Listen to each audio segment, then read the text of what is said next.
For most people, failing to pay property taxes and trying to blame it on the city is a losing battle. But the dispute over Presidio Terrace, a private street in one of San Francisco's swankiest neighborhoods, is no ordinary one. The real estate drama unfolded earlier this year, when residents of the upscale drive learned that their homeowners association no longer owned the street and hadn't for 2 years due to decades of unpaid property taxes. By all accounts, it was a paltry sum, $14 a year bill for the common area that included its sidewalks, palm trees, and the circular drive.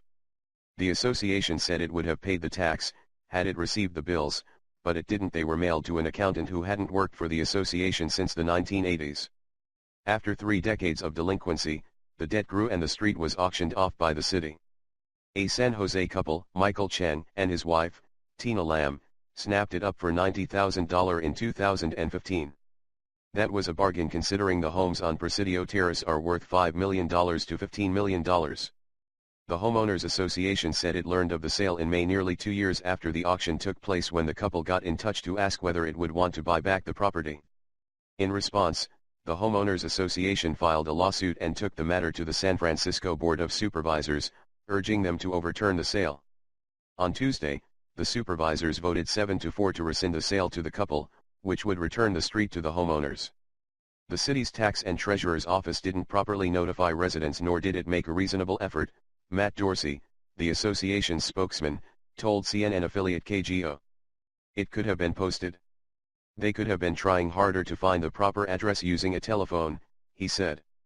Mark Farrell, a member of the Board of Supervisors who represents the district, said in a statement that he was proud that 7 of his colleagues voted against allowing these speculators to get away with purchasing a neighborhood street and attempting to extort San Francisco residents that I represent into a quick $1 million payday. When asked about their motives in August, Chen told CNN that they had made no demands of the Presidio Terrace residents.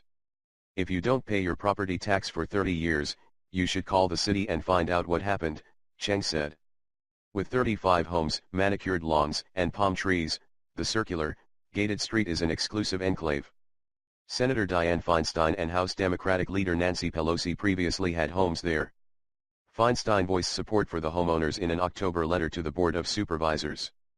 My own family's time as Presidio Terrace residents lends a measure of personal perspective to a dispute involving many of our friends and former neighbors, she wrote. But she added that her personal connection wasn't the reason she wrote the letter. In the United States of America, no one should lose property at the hands of the government without knowing about it, she wrote. The saga over Presidio Terrace riveted San Francisco as it pressed on hot-button issues such as real estate, class, and fairness.